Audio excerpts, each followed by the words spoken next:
तो स्टूडेंट्स, हम last topic कर चुके हैं energy of Bohr model of atom. Bohr model of atom के बारे में हमने एनर्जी के बारे में कुछ चीज़ें बताई थी। मैंने आपको काइनेटिक एनर्जी के बारे में बताया था, पोटेंशियल एनर्जी के बारे में मैंने बताया था, और उसी में मैंने बताया था टोटल एनर्जी के बारे में। बहुत ही इंपॉर्टेंट टॉपिक था। और उसी टॉपिक को अगर हम आगे प्रोसीड करते हैं तो आगे मैं आपको कुछ चीज़ें बताने वाला हूँ आज। वो है कि किस तरह से आप ट्रांजिशन ऑफ इलेक्ट्रॉन्स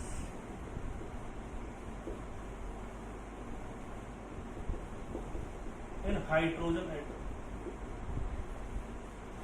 एटम के अंदर इलेक्ट्रॉन का ट्रांजिशन कैसे करेंगे। तो सबसे पहले हम कुछ क्या चीज करेंगे, हम एनर्जी के बारे में भी यहाँ पे डिस्कस करेंगे। तो सबसे पहले हम बात कर लेते हैं ट्रांजिशन के बारे में। तो ट्रांजिशन के बारे में सीखने के लिए सबसे जो पहला पॉइंट आएगा कि भाई ट्रांजिशन के बारे में हमें क्या क्या चीजें सीखनी। तो सबसे पहली जो चीज सीखनी है हमें ट्रांजिशन के बारे में वो है कि किस तरह से हम उसकी एनर्जी निकालते हैं। अब जैसे कि हाइड्रोजन एटम है, यहाँ पर क्या दे रखा आपको न्यूक्लियस, और इलेक्ट्रॉन यहाँ से इस वाली सेल के अंदर, मतलब जो इलेक्ट्रॉन है वो फर्स्ट सेल से सेकंड सेल के अंदर जाना चाहता है, यानी ट्रांजिशन करना चाहता है। इस वाली सेल से इस वाली सेल के अंदर इलेक्ट्रॉन जाना चाहता है। तो आप इलेक्ट्रॉन का ट्रांजिशन जो करेंगे तो उसकी एनर्जी किस तरह से निकालेंगे। तो सबसे पहले हम बात कर लेते हैं कि अगर आप कभी भी इस तरह की ट्रांजिशन की बात करते हैं, एनर्जी की हम बात करने वाले हैं, किसकी एनर्जी की बात करने वाले हैं, कोई ट्रांजिशन हो रहा है इलेक्ट्रॉन का, तो उसमें एनर्जी हम कैसे निकालेंगे। तो हम डेल ई की बात करने वाले हैं। आपको हमेशा याद रखना है कि जिसकी एनर्जी क्या होगी, कम होगी, वो क्या आएगा आपका आगे, और जिसकी एनर्जी क्या होगी, ज्यादा होगी, वो कहाँ रहेगी पीछे। मतलब कि मैं फिर आपको बता देता हूं कि जो फर्स्ट सेल है, यानी जो पहली जिससे इलेक्ट्रॉन जा रहा है वो कहाँ लिखना है आपको आगे, और जिसमें इलेक्ट्रॉन जा रहा है वो कहाँ लिखना है आपको, वो लिखना है पीछे। तो En1 क्या है, एनर्जी ऑफ ग्राउंड स्टेट, यानी जहां से इलेक्ट्रॉन जा रहा है। और E2 क्या है, En2 क्या है, एनर्जी ऑफ एक्साइटेड स्टेट। हम निकालेंगे कैसे एनर्जी, हमें फॉर्मूला पता है, आप इसे नोट डाउन कीजिए, तो मैं बताता हूं किस तरह से आप एनर्जी कैलकुलेट करेंगे।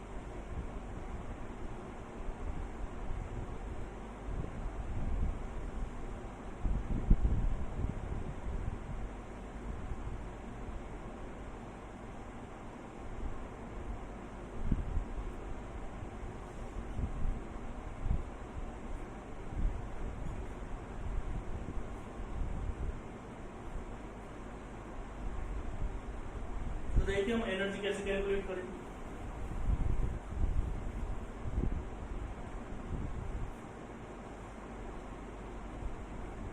Energy of transition of electron in hydrogen.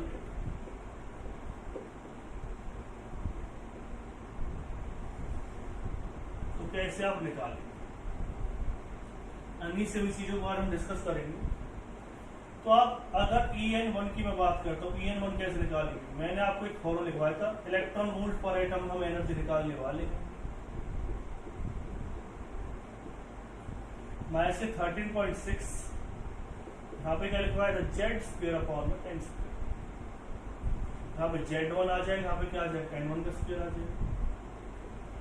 En2 की अगर हम बात करते हैं तो माइनस से 13.6 एंड Z1 का स्क्वायर अपॉन में क्या आ जाएगा, N2 का।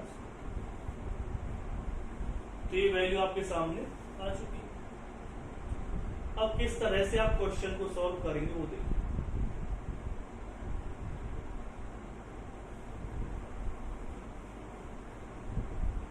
ये जो फॉर्मूला मैंने आपको बताया है, ये आपको तभी लगाना है जब इलेक्ट्रॉन लो एनर्जी लेवल से हाई एनर्जी लेवल में जा रहा है। तो फॉर्मूला क्या है,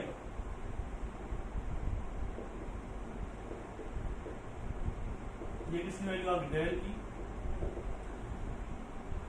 मान के चलिए कि जो इलेक्ट्रॉन है वो E1 E1 से मतलब कि फर्स्ट सेल से सेकंड सेल के अंदर इलेक्ट्रॉन जा रहा है। आप डेल ही निकालना चाहते हैं तो डेल ही कैसे आएगी? मैंने 2 लिख दिया, यहाँ पे क्या लिख दिया 1 लिख दिया। N2 जब सेकंड सेल में जा रहा है इलेक्ट्रॉन फर्स्ट से जा रहा है। फॉर्मूला का होगा -13.6। Z1 की वैल्यू क्या है? Z2 की सॉरी N2 के लिए अगर आप वैल्यू निकालते तो हम Z2 लिखना पड़ेगा, क्योंकि हम हाइड्रोजन एटम की ही बात कर रहे हैं। तो Z1 और Z2 क्या रहेगा? सेम रहेगा। और Z1 मैं आपको पहले ही बता चुका हूँ, कुछ भी नहीं है, सिर्फ क्या है एटॉमिक नंबर। N1 की वैल्यू क्या आ जाएगी? फर्स्ट सेल की बात होगी तो 1 का स्क्वायर हो जाएगा, सॉरी 2 का स्क्वायर हो जाएगा, क्योंकि हम सेकंड सेल की बात कर रहे हैं। माइनस क्या आएगा? 13.6, 1 का स्क्वायर आ जाएगा, अपॉन में क्या आएगा? 1 का स्क्वायर। तो अगर आप इसकी वैल्यू निकालते तो माइनस 13.6 अपॉन 4 माइनस क्या आ जाएगा? माइनस माइनस क्या हो जाएगा? प्लस हो जाएगा। तो ये तो पता ही आपको माइनस माइनस प्लस क्या होगा। तो वैल्यू कितनी आ गई? वैल्यू अगर आप निकालेंगे तो ये आएगा -3.4, उसको कितना आ गया? 13.6, 10.2 इलेक्ट्रॉन वोल्ट पर। लिखिए इसे जल्दी।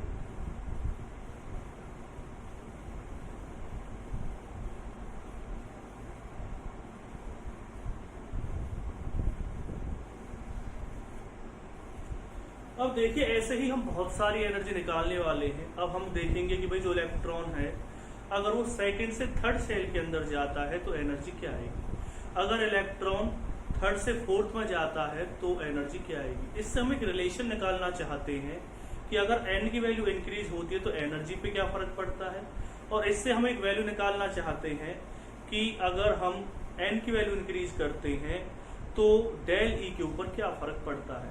फिर मैं आपको ग्राफ के बारे में कुछ डिटेल में बताऊंगा इसमें, तो इस चीजें कुछ इसी तरह से हम समझेंगे।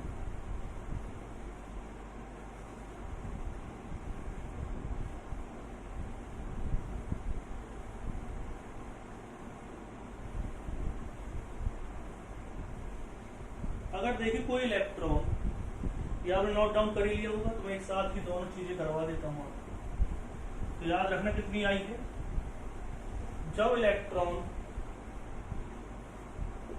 E1 से मतलब फर्स्ट सेल से सेकंड में जा रहा था तो मैं 10.2 इलेक्ट्रॉन वोल्ट एनर्जी पर एटम देनी पड़ी। अब बात करते हैं कि इलेक्ट्रॉन अगर E2 से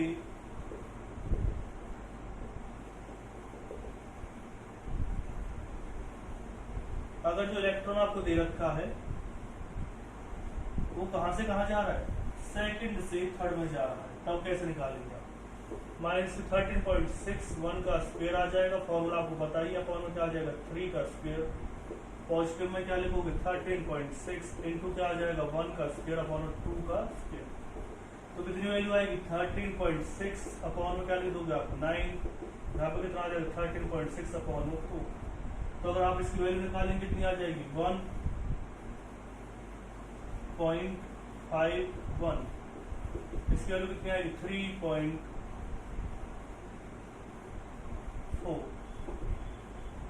और अगर आप चाहें तो इसे 1.5 लिख दीजिए, तो वैल्यू कितनी आ जाएगी? अप्रॉक्स 1.9।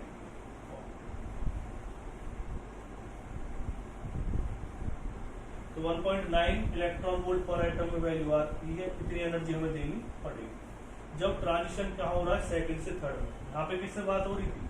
जब फर्स्ट से किसमें जा रहा था? सेकंड। अगर इलेक्ट्रॉन किससे किसमें जाता है? अगर इलेक्ट्रॉन जाता है थर्ड से फोर्थ में जाएगा तब क्या होगा? यानी ट्रांजिशन कहां से कहां हो रहा है? थर्ड से फोर्थ। वैल्यू कैसे निकालोगे आप इसको? 13.6, 1 का स्क्वायर आ जाएगा, अपॉन कर लिखोगे 4 का स्क्वायर, माइनस एक इसमें आएगी वैल्यू पॉजिटिव में 13.6 इंटू 1 का स्क्वायर, अपॉन में क्या लिख देंगे आप इसमें? 3 का स्क्वायर। कितनी वैल्यू आएगी? -13.6 अपॉन में कितना आ जाएगा? 16। कितना आ जाएगा? 13.6 अपॉन में 9। डिवाइड करेंगे आप इसकी वैल्यू को, कितनी वैल्यू आएगी? ये आएगी 0.8 समथिंग आ जाएगी।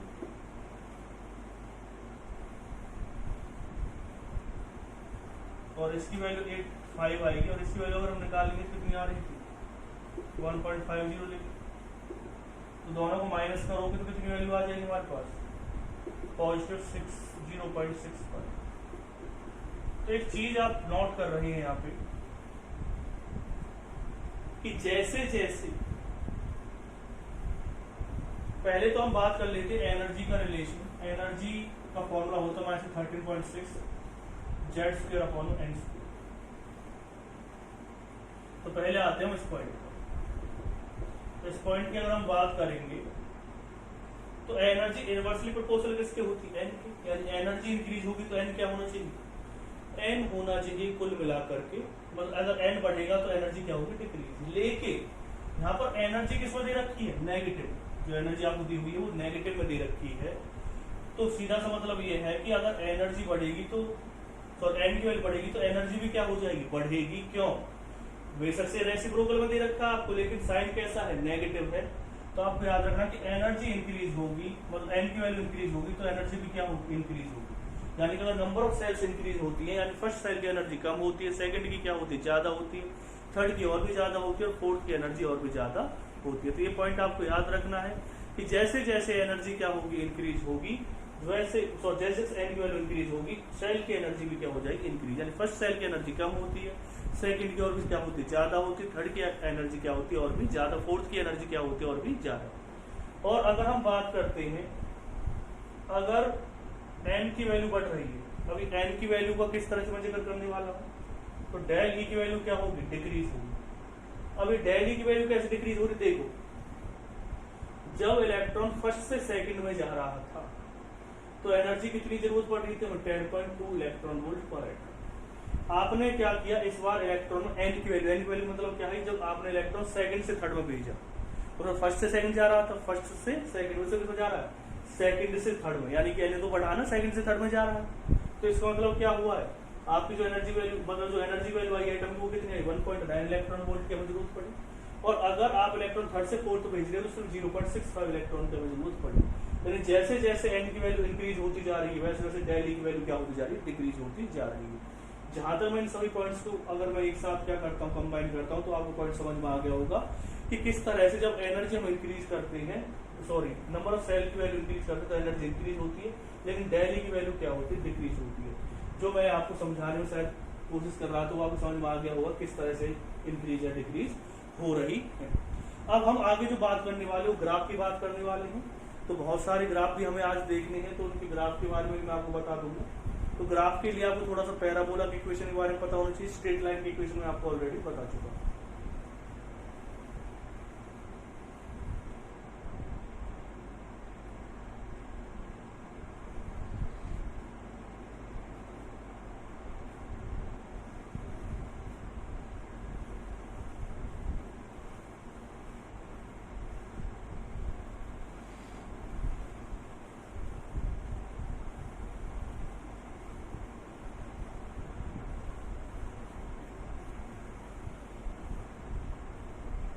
जब हम ग्राफ पे आते हैं तो सबसे पहले हम ग्राफ जो बना लेते हैं रेडियस से रिलेटेड ही ग्राफ बना लेते हैं। रेडियस क्या होता है, 0.529 और मैंने लिखवाया था आपको n²/z और वैल्यू किस मानी थी, एंगस्ट्रॉम।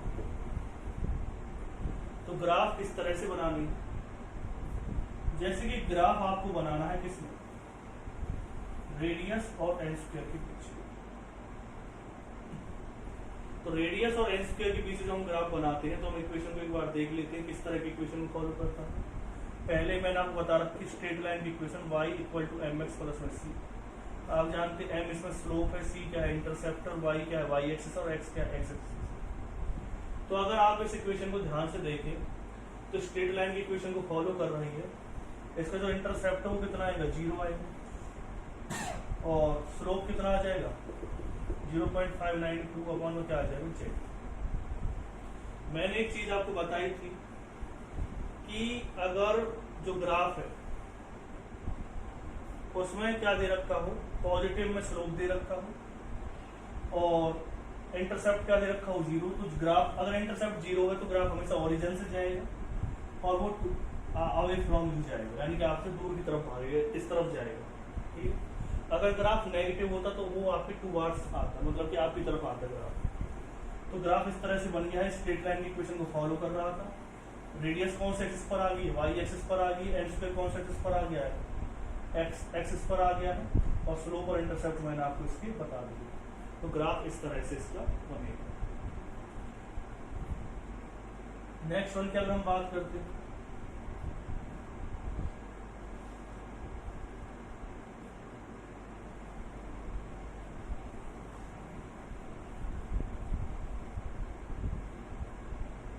ये आपने लिख लिया होगा।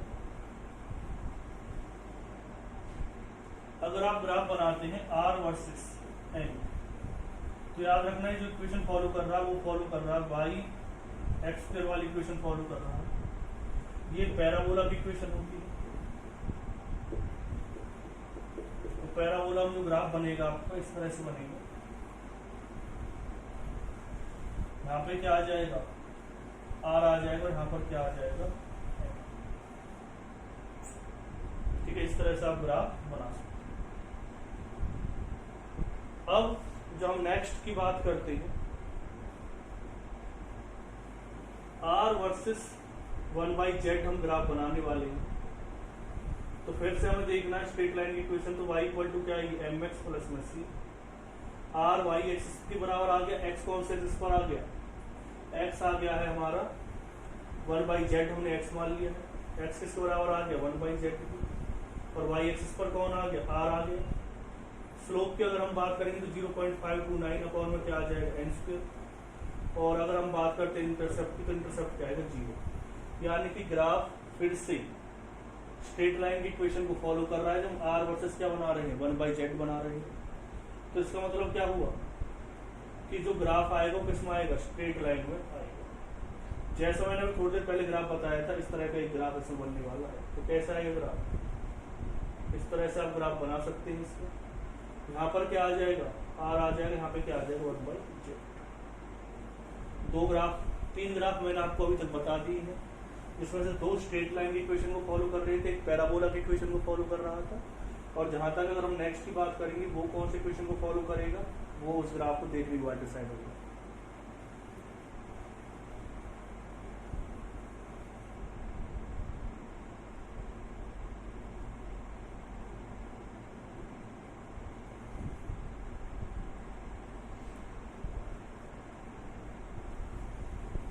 तो नेक्स्ट ग्राफ की तरफ हम जाते हैं।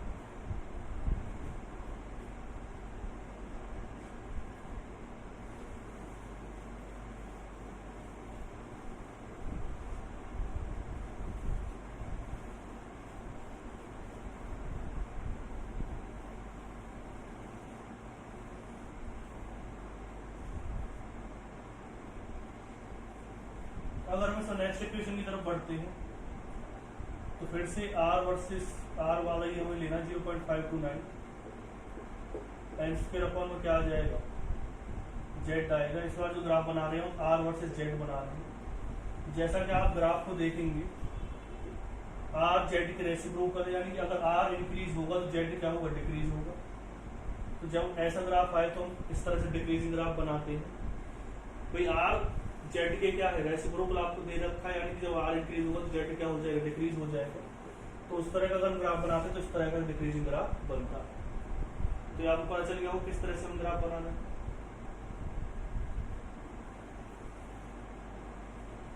अगर हम ग्राफ बनाते हैं v इक्वल 2.188 इंटू 10⁶, फिर उसके बाद क्या आएगा, z/n। ये वेलोसिटी का फॉर्मूला मैंने आपको बताया था सेंटीमीटर पर सेकंड में। तो इसे कैसे करेंगे आप सॉल्व, अगर आपसे कहा जाए v वर्सेस किसका ग्राफ बनाएंगे, z का ग्राफ बनाएंगे, तो आप कहेंगे सिंपल ग्राफ बन जाएगा। इसमें आप देख ही रहे हैं, इसमें y एक्सिस पर कौन आएगा, y एक्सिस पर हमें दिख रहा है v आएगी, वेलोसिटी है। z एक्सिस पर क्या आने वाला है, z एक्सिस पर x एक्सिस पर क्या आएगा, z आएगा। और स्लोप क्या आएगा इसका, 2.188 इंटू 10⁶। और अपॉन में क्या आ जाएगा, n। इंटरसेप्ट क्या होगा इसका, 0। तो याद रखना सी इंटरसेप्ट है, m क्या होता है, स्लोप होता है। तो अगर आप इसका ग्राफ बनाएंगे वही पहले जैसे ग्राफ बनेगा। मैंने आपको बताया था कि जब इंटरसेप्ट 0 होता है और स्लोप पॉजिटिव होता है तो graph to away from you बनता है। यहाँ पर क्या लिखेंगे आप, y एक्सिस पर क्या दे रखा है आपको v, और z एक्सिस पर, सॉरी x एक्सिस पर क्या दे रखा है z आप जानते हैं एटॉमिक नंबर है, v क्या दे रखा है वेलोसिटी। यानी कि इस ग्राफ को देखने के बाद हमें क्लियर पता चल रहा है कि जैसे जैसे आप एटॉमिक नंबर इंक्रीज करोगे, यानी कि सॉरी एटॉमिक नंबर इंक्रीज करते चले जाओगे, वैसे वैसे z की वैल्यू, सॉरी वेलोसिटी की वैल्यू क्या होती चली जाएगी, इलेक्ट्रॉन की जो वेलोसिटी वो क्या होती चली जाएगी, इंक्रीज होती चली जाएगी। स्लो मैंने आपको लिखवा दिया, इंटरसेप्ट मैंने आपको लिखवा दिया। तो आगे हम नेक्स्ट क्वेश्चन की तरफ बढ़ते हैं। इसे जब तक आप नोट डाउन कीजिए।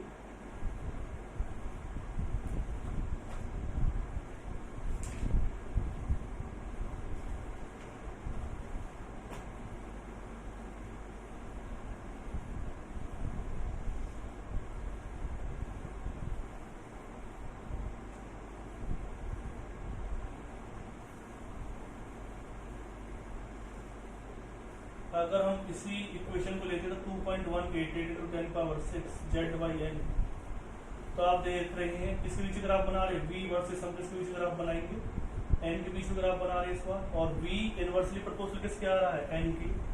यानी कि जैसे जैसे नंबर ऑफ शेल क्या होगी, इंक्रीज होगी, वेलोसिटी क्या हो जाएगी, डिक्रीज। और मैंने अभी आपको डिक्रीजिंग ग्राफ बनाना सिखाया था कि यहाँ पे v ले लिया, यहाँ पे क्या ले लिया, n ले लिया, तो दोनों का डिक्रीजिंग ग्राफ इस तरह से बना।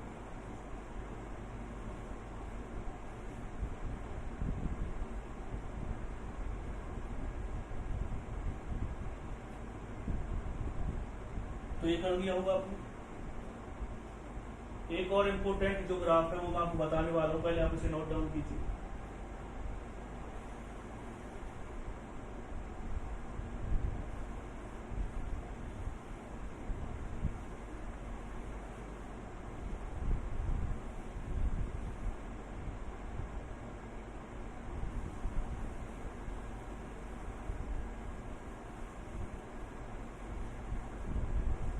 इस बार एनर्जी यानी टोटल एनर्जी का फॉर्मूला होता है -13.6 n Z square upon n square.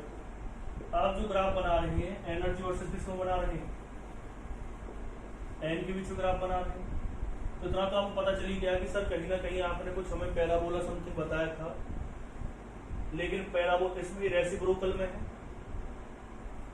तो जो ग्राफ बनेगा वो किस तरह से बनेगा, यहाँ पे क्या लिया आपने, एनर्जी ली है, और यहाँ पर किसकी वैल्यू लेंगे आप, एन की वैल्यू लेंगे।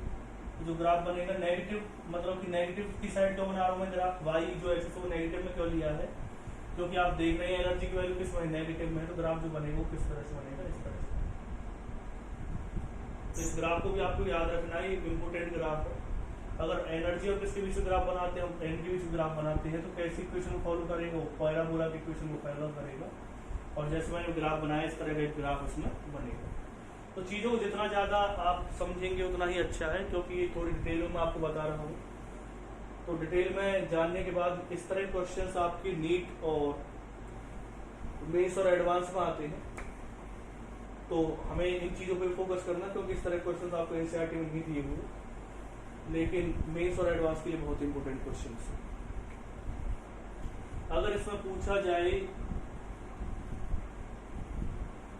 कि एक क्वेश्चन और भी बन जाता है आयनाइजेशन एनर्जी के बेसिस पर, कि भाई आयनाइजेशन एनर्जी अगर आपने निकाल ली, जैसे कि आपको हाइड्रोजन एटम की आयनाइजेशन एनर्जी निकाल, ऐसे क्वेश्चन बहुत दे रखे हैं, तो किस तरह से हम निकालेंगे उसी चीज के बारे में डिस्कस करते हैं।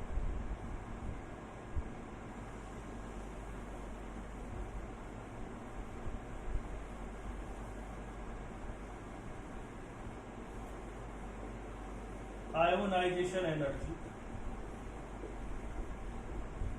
Of hydrogen atom.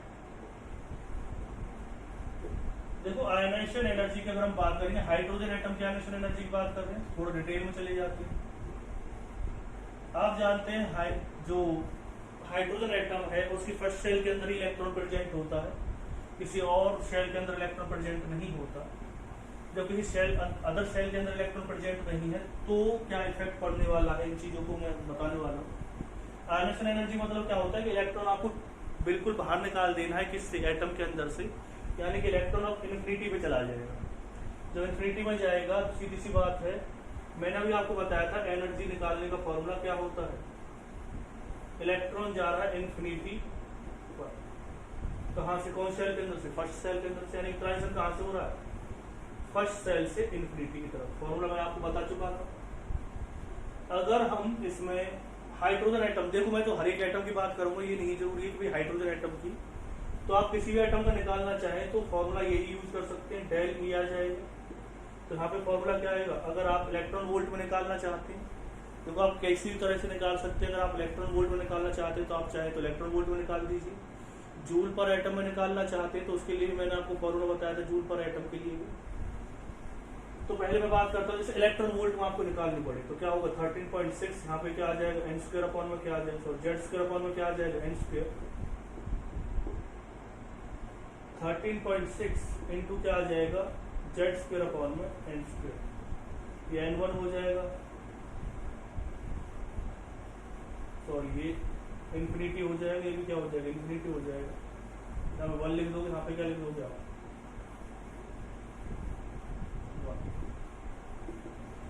तो 13.6 आप जानते हैं भाई स्वीम एटम की बात हो रही है, हाइड्रोजन एटम की बात हो रही है। भाई हाइड्रोजन एटम है तो यहाँ पे जेड की जगह पे क्या आ जाएगा, 1 आ जाएगा। अगर हीलियम एटम होता तो यहाँ पे जेड की जगह पे क्या आ जाता, 2 हो जाता। अगर लिथियम होता तो यहाँ पे क्या आ जाता, 3। तो हम यहाँ पे बात कर रहे हैं हाइड्रोजन एटम की, तो 1 का स्क्वायर कर दिए, एन इन्फिनिटी दे रखा है, और यहाँ पे क्या आ जाएगा, इन्फिनिटी का स्क्वायर करोगे। इन्फिनिटी का स्क्वायर क्या होता है, इन्फिनिटी होता है। 13 पॉइंट क्या आ जाएगा, 6 आ गया। Z1 की वैल्यू क्या आएगी, 1 का स्क्वायर कर दिया, N1 की वैल्यू क्या आ जाएगी, 1 ही आई। तो इलेक्ट्रॉन फर्स्ट सेल से जा रहा है, हाइड्रोजन एटम की बात आप कर रहे हैं इसमें। आप जानते हैं किसी चीज को अगर इन्फिनिटी से डिवाइड कर दे तो कितना आएगा, 0 आएगा। यहाँ पे क्या बचेगा, 13.6, तो 13.6 इलेक्ट्रॉन वोल्ट पर एटम। ये तो तब हो गया जब आपसे कहा जाए कि इलेक्ट्रॉन वोल्ट पर एटम के अंदर आप आयनाइजेशन एनर्जी निकाल लें, तो इलेक्ट्रॉन वोल्ट पर एटम के लिए आयनाइजेशन एनर्जी निकलेगी ऐसे। लेकिन कभी कभी क्या होता है कि जो आयनाइजेशन एनर्जी है उसे आपको जूल पर एटम में भी पूछ लिया जाता है, या किलो जूल पर मोल में पूछ लिया जाता है। अगर आपसे इलेक्ट्रॉन वोल्ट पर एटम की बात कर रहा है तो ये इलेक्ट्रॉन वोल्ट पर एटम मालूम होगा। अगर आपसे क्या पूछा जाए, ionisation energy in joule per atom, तब कैसे निकालेंगे, डेल ई इक्वल टू क्या लिखवाया था मैंने, माइनस की 2.188 इंटू क्या आ जाएगा, जेड इन्फिनिटी का स्क्वायर अपॉन में क्या आ जाएगा, एन इन्फिनिटी का स्क्वायर, 2.188 Z1 का स्क्वायर अपॉन में क्या आ जाएगा, N1 का स्क्वायर। आप इसका स्क्वायर लिख सकते हैं। तो इनटू क्या लिखवा रहे, 10 पावर 18 इंटू क्या आ जाएगा, 10 पावर 18। तो इसमें से आप देख सकते हैं 2 चलो उसकी जरूरत नहीं पड़ेगी, माइनस 2.188 इंटू क्या आ जाएगा, 10 पावर 18। ये पूरी वैल्यू क्या हो जाएगी, 0, क्योंकि आप जानते हैं यहाँ पे इन्फिनिटी आएगा, इन्फिनिटी को स्क्वायर करोगे तो वही चक्कर फंसेगा। तो यहाँ पे वैल्यू क्या आ जाएगी, 0। अब क्या लिखोगे, 2.188 इंटू क्या आ जाएगा, 10 पावर 18। जेड की वैल्यू क्या आएगी, हाइड्रोजन एटम के लिए आप जानते हैं 1 आएगी, 1 का स्क्वायर, और फर्स्ट सेल से इलेक्ट्रॉन जा रहा है तो 1 का स्क्वायर। तो अगर आपसे पूछा जाए इसमें जूल पर एटम के अंदर, तो फॉर्मूला आएगा। तो मैं कोशिश कर रहा हूँ आपको हर एक पॉइंट, हर एक एंगल से समझाने की चीजों की, जिससे कि आपको हर एक चीज क्लियर होती चलिए। ऐसे भी लिख लीजिए।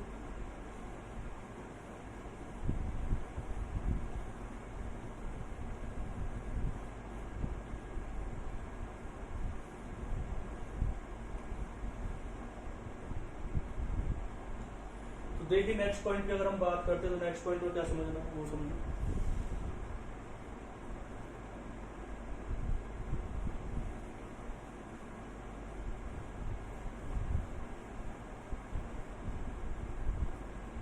नेक्स्ट पॉइंट में है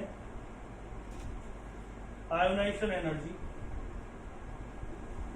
ionization energy in kilo joule per mole. तो किलो जूल पर मोल में अगर आपसे पूछा जाए तो डेल इक्वल टू क्या आ जाएगा, माइनस 1312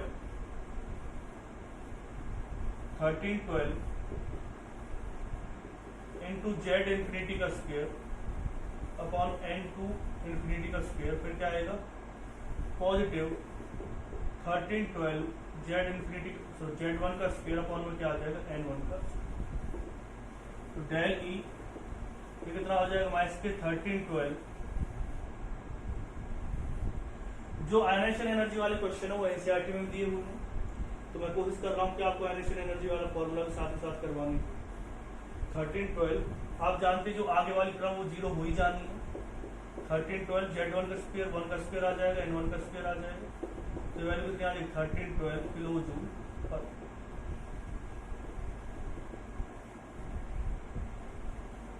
आप इससे हीलियम की भी निकाल सकते हैं। हीलियम के लिए आपको क्या रखना पड़ेगा, जेड पे क्या रखना पड़ेगा, 2 का स्क्वायर लिखना पड़ेगा। तो आप इससे किसी भी क्वेश्चन को सॉल्व कर सकते हैं इजीली। आप हीलियम लिथियम किसी की आयनाइजेशन एनर्जी निकाल सकते हैं, जैसे कि मैंने आपको बताया।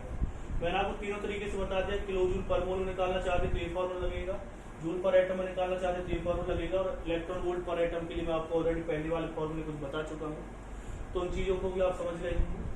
एक लास्ट है कि वर्क किस तरह से हम निकालते हैं।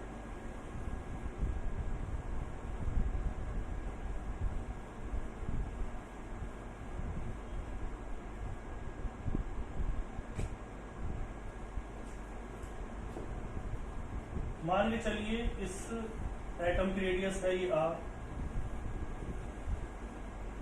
और आप इतने डिस्टेंस से, जैसे यहाँ पे इलेक्ट्रॉन मौजूद है, आप इतने डिस्टेंस से इसे इनफाइनाइट डिस्टेंस पर ले जाना चाहते हैं, तो कितना वर्क इसके अंदर होगा।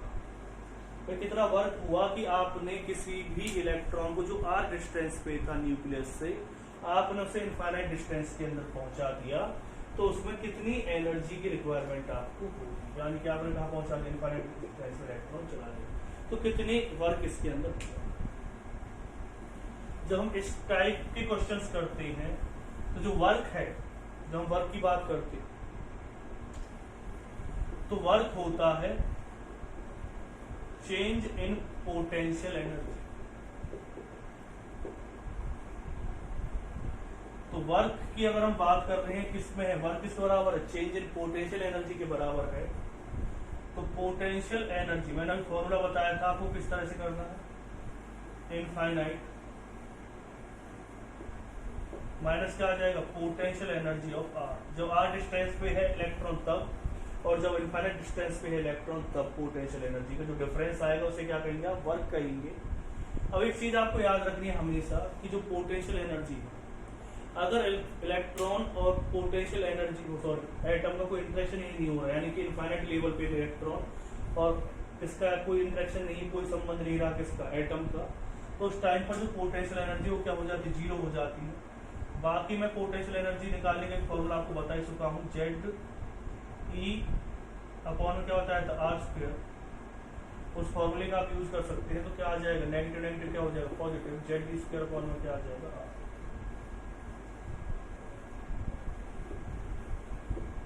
ये क्या आ जाएगा,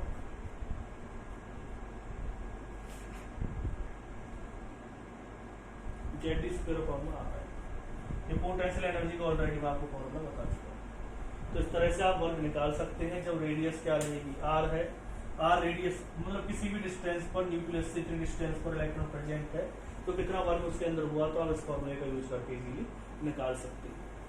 तो नेक्स्ट जो टॉपिक हम पढ़ेंगे वो हाइड्रोजन स्पेक्ट्रम पढ़ेंगे। बहुत सारे क्वेश्चंस हमें दे रखे हैं हाइड्रोजन स्पेक्ट्रम से रिलेटेड, चाहे वो मेंस है चाहे एडवांस है। सबसे पहले बात करेंगे हम सीबीएसई की। तो सीबीएसई में भी आपकी जो बुक है एनसीईआरटी को, सब बहुत सारे क्वेश्चंस आपको दे रखे हैं। किससे रिलेटेड, आयनाइजेशन एनर्जी से रिलेटेड दे रखे हैं, एनर्जी निकालने के लिए आपको दे रखी है।